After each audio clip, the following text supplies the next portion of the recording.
আসসালামু আলাইকুম। ঢাকা বিশ্ববিদ্যালয়ে ভর্তি পরীক্ষার সর্বশেষ আপডেট আমরা দেখব।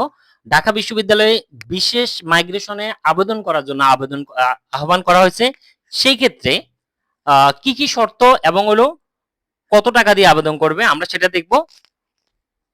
শুধুমাত্র বিজ্ঞান ইউনিট এবং হলো কলা ও সামাজিক বিজ্ঞান অনুষদের যে সকল স্টুডেন্ট আগে ভর্তি হয়ে আছে এবং অটো মাইগ্রেশন চালু রেখেছে শুধুমাত্র তারাই এই বিশেষ মাইগ্রেশনে শূন্য আসন পূরণ করার জন্য আবেদন করতে পারবে।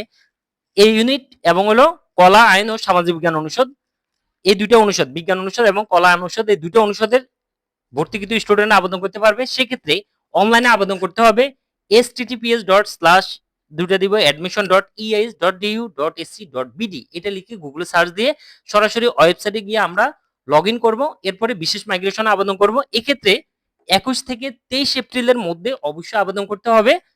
আবেদন ফি ধরা হয়েছে 20 টাকা। শুধুমাত্র ভর্তিকৃত স্টুডেন্ট যারা ভর্তি হয়ে আছে এবং অটো মাইগ্রেশন চালু আছে তারাই আবেদন করতে পারবে। এক্ষেত্রে অটো মাইগ্রেশন অবশ্যই চালু থাকতে হবে। আমরা জানি যে ভর্তি হওয়ার পরে অটো মাইগ্রেশন চালু হয়ে আছে, কেউ হয়তো স্টপ মাইগ্রেশন দিয়ে আছে, সেক্ষেত্রে তাদের এখন কিছু করার দরকার নেই, কিছু করা লাগবে না।